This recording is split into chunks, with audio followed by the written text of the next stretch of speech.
Bismillahirrahmanirrahim. Assalamualaikum warahmatullahi wabarakatuh.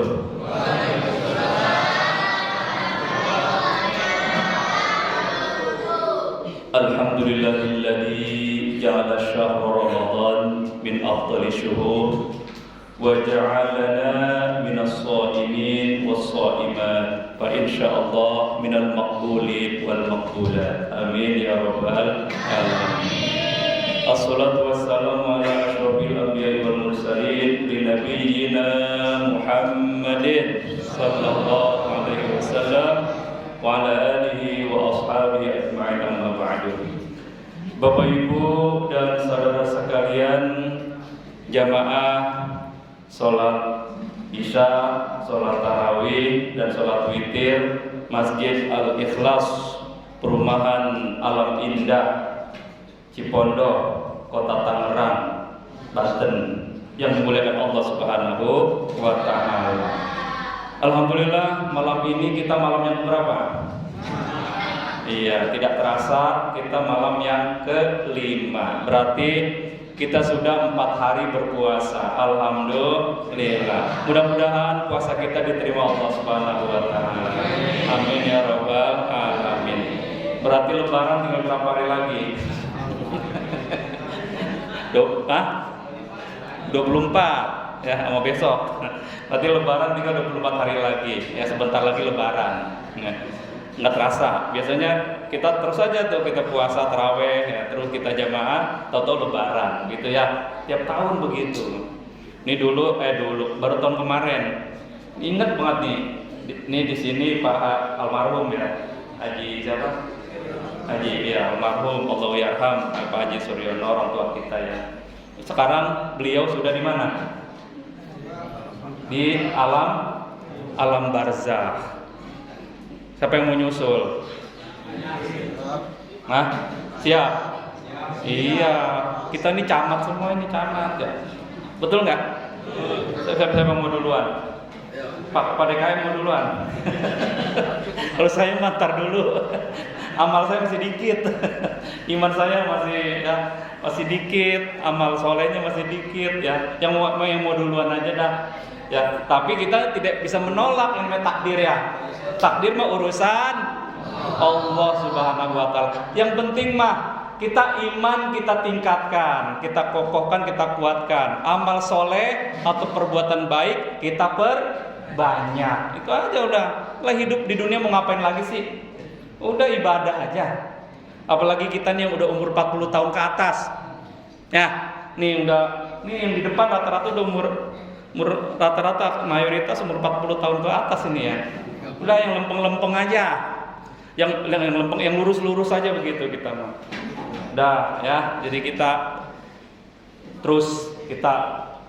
wal tanzur nafsum ma qaddamat lighad begitu. Jadi kehidupan kita ini kita menatap ke depan. Maksudnya ke depan mana? Ke hari esok mana? Ke alam akhirat. Udah alam akhirat aja prioritas.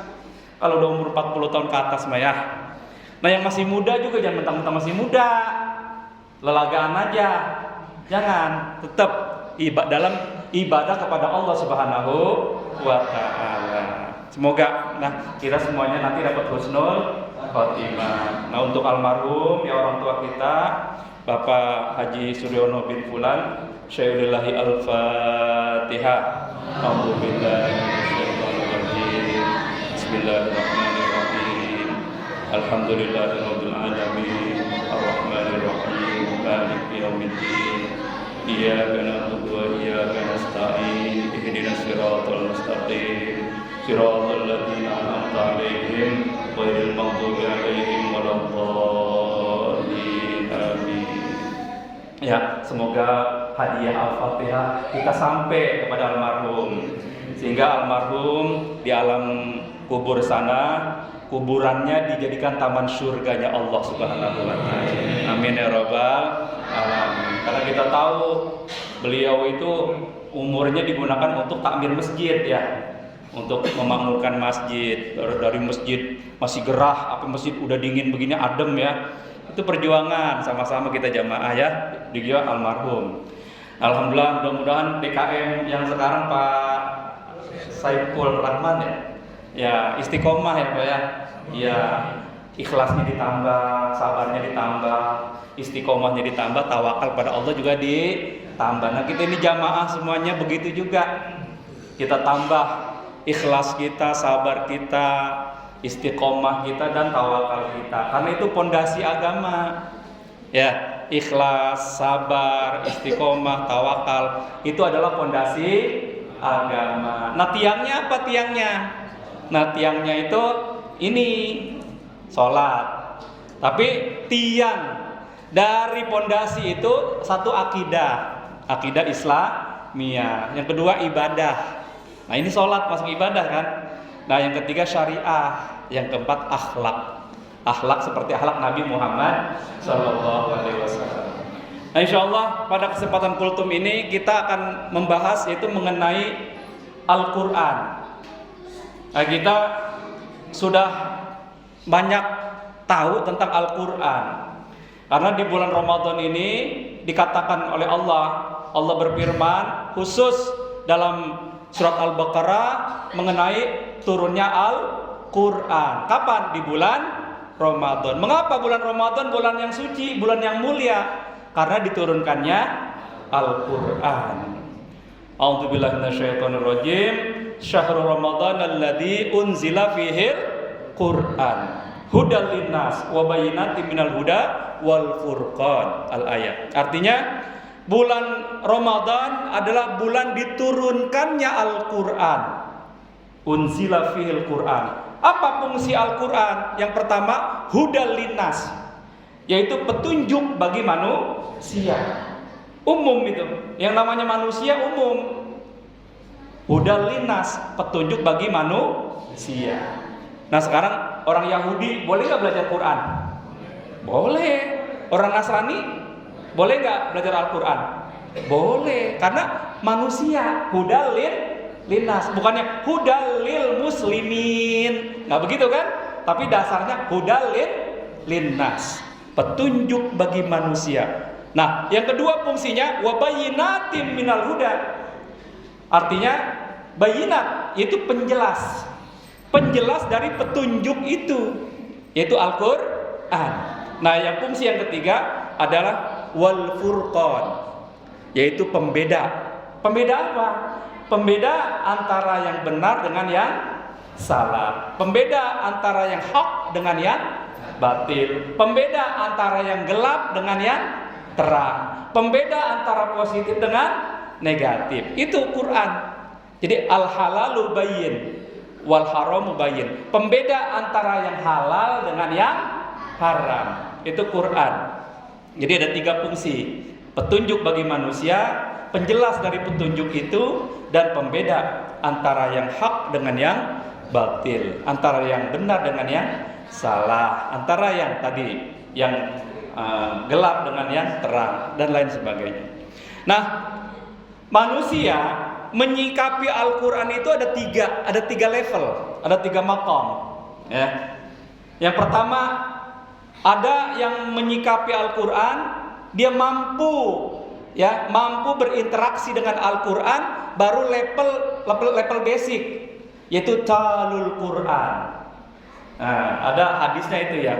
Kita di bulan Ramadan surga itu merindukan 4 jenis manusia kan. Talul Quran, hafizul lisan, mut'imul ji'an. Nah, itu as-shaim fi syahri Ramadan. Nah, di antaranya itu talul Quran. Ini basic. Jadi makom yang dasar, makom pertama manusia berinteraksi dengan Al-Quran atau menyikapi Al-Quran itu levelnya adalah talul Quran. Jadi baru kemampuannya hanya 1, baru bisa ilmu qiraah, ilmu tahsin, ilmu tajwid. Nah, itu baru namanya talul Quran. Baru hanya bertilawah atau membaca Al-Quran atau menelaah Al-Quran. Nah, level yang kedua yaitu adalah sodrul Quran au qalbul Quran. Nah, ini level yang udah lebih tinggi daripada level talul Quran. Apa itu sodrul Quran atau qalbul Quran?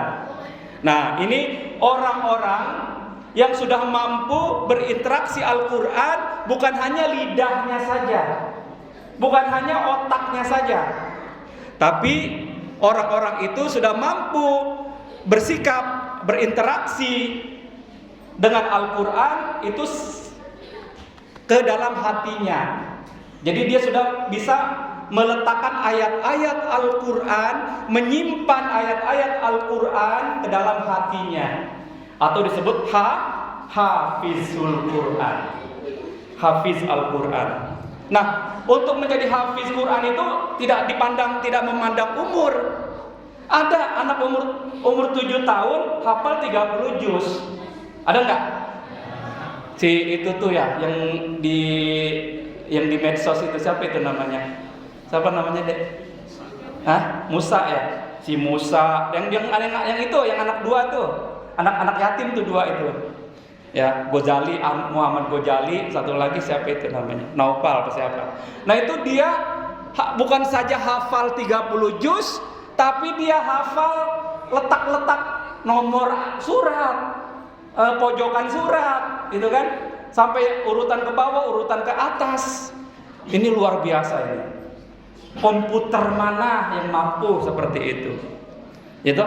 Ini di Indonesia bangga kita itu ya, punya anak-anak yang umur 9 tahun sudah qalbul Quran, sudah mampu menyimpan ayat-ayat Al-Quran di dalam hati mereka, sudah mampu menyimpan, meletakkan ayat-ayat Al-Quran ke dalam dada mereka. Ini mujizat, karena Quran itu mujizat. Coba pastor atau pendeta suruh hafalin tuh Bibelnya, bisa nggak? Ada nggak lomba menghafal Bible? Nggak pernah ada. Ya, tapi musabaqah tahfizil Quran, wah di mana-mana ya. Tingkat nasional, tingkat internasional. Bahkan ini tingkat RT ada kan itu. Nanti ke tingkat RW lomba tahfiz Al-Quran. Begitu.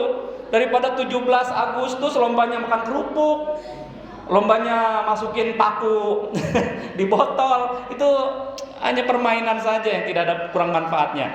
Alangkah baiknya misalnya lomba 17 Agustus ya, lomba PHBI, peringatan Tahun Baru Islam, itu lombanya lomba-lomba yang berkualitas. Lomba tahfiz Quran atau menghafal ayat-ayat Al-Quran. Lomba syarhul Quran, yaitu mensyarah ayat-ayat Al-Quran untuk tafsirnya, tajwidnya, tahsinnya, itu, atau ulumul Qur'annya dan sebagainya. Ini yang kedua. Jadi level yang kedua, mereka adalah yang sudah mampu berinteraksi dengan Al-Quran, meletakkan Al-Quran ke dalam dada atau hati mereka. Yaitu mereka matanya merem tiduran tapi hatinya ngaji. Itu orang yang sudah qalbul Quran. Ada nggak yang di sini begitu? Ada. Didik Pak anak-anak kita. Didik anak-anak. Kalau kita nggak mampu, karena mungkin dulu ya pendidikan kita sekuler gitu ya. Nah, kita sadar. Saya alhamdulillah 32 tahun yang lalu mengadakan riset tentang pola pendidikan nasional. Ternyata kalau polanya pola sekuler, tidak berimbang antara pendidikan umum dengan pendidikan agama. Maka kita bikin pola pendidikan sekolah Islam terpadu. Wah, dulu luar biasa perjuangan kita ya. Dulu orang-orang kaya dulu les bahasa Inggris berani bayar mahal, betul nggak? Les piano berani bayar jutaan itu gurunya dibayar mahal. Les privat ngaji, gurunya dibayar gocap. Nah itu, ya bahkan maunya gratisan. Ya kasihan lah. Ya kita bikin pola pendidikan yang tadi yang terpadu. Alhamdulillah sekarang udah mulai kelihatan hasilnya. Ya anak-anak kita yang lulusan dari sekolah Islam terpadu, mereka jadi dokter tapi hafal Quran. Mereka kuliah di UI, kuliah di UGM, kuliah di Trisakti ya, di Tarumanegara, mereka hafal Al-Quran. Seperti itu. Kita ikat dengan halakoh-halakoh yang kita terus pantau, supaya mereka nanti ketika menjadi pemimpin, nah dokter tapi bisa khotib Jumat, bisa imam taraweh, begitu. bisa hafal 30 juz, begitu. Bahkan mereka tuh lebih bangga jadi hafiz Quran daripada jadi dokter. Nanti begitu, kan seperti di Arab. Saya tuh kan waktu di Arab itu lihat anak-anak kalau di taman ya, di bus, di sayarah itu. Mereka itu yang mereka pegang itu Al-Quran yang mereka pegang itu, karena di sana itu kalau tidak hafal, misalnya kelas 1 harus hafal juz 30. Kalau tidak hafal juz 30 tidak naik kelas. Itu begitu kalau di Arab. Kalau kita kan enggak ya. Enggak, udah mahasiswa juga waduh aja nggak hafal gitu, karena kan itu sistemnya. Sistem pendidikan kita yang tidak mengikat dengan nilai-nilai tadi ilmu Al-Quran. Nah, kita mulai di SDIT, di TKIT, di SDIT, SMPIT udah mulai begitu. Guru yang ngajar di sekolah IT minimal hafal 3 juz minimal. Itu nggak apa-apa, kita bayar mahal, kita bayar lebih dari guru-guru biasa. Yang penting tadi kualitasnya bisa dipertanggungjawabkan. Ini untuk mencetak generasi-generasi yang qalbul Quran, yang tadi ya sodrul Quran. Nah, level ketiga ini level yang Allah inginkan, yaitu levelnya Rasulullah ini ya. Jadi akhlaknya udah akhlakul Quran. Jadi Rasulullah pernah ditanya oleh seorang sahabat, istrinya Siti Aisyah radhiyallahu anha pernah ditanya oleh seorang sahabat, "Ya Aisyah, kaifa akhlaqur Rasul?" Akhlaquhu akhlaqul Quran. Wahai Aisyah, bagaimana akhlak Rasulullah itu? Akhlak Rasul itu adalah akhlaknya Al-Quran. Jadi tidurnya pakai ilmu Al-Quran, makannya pakai ilmu Al-Quran, ya, karena Al-Quran itu syarat dengan ilmu. Tuh.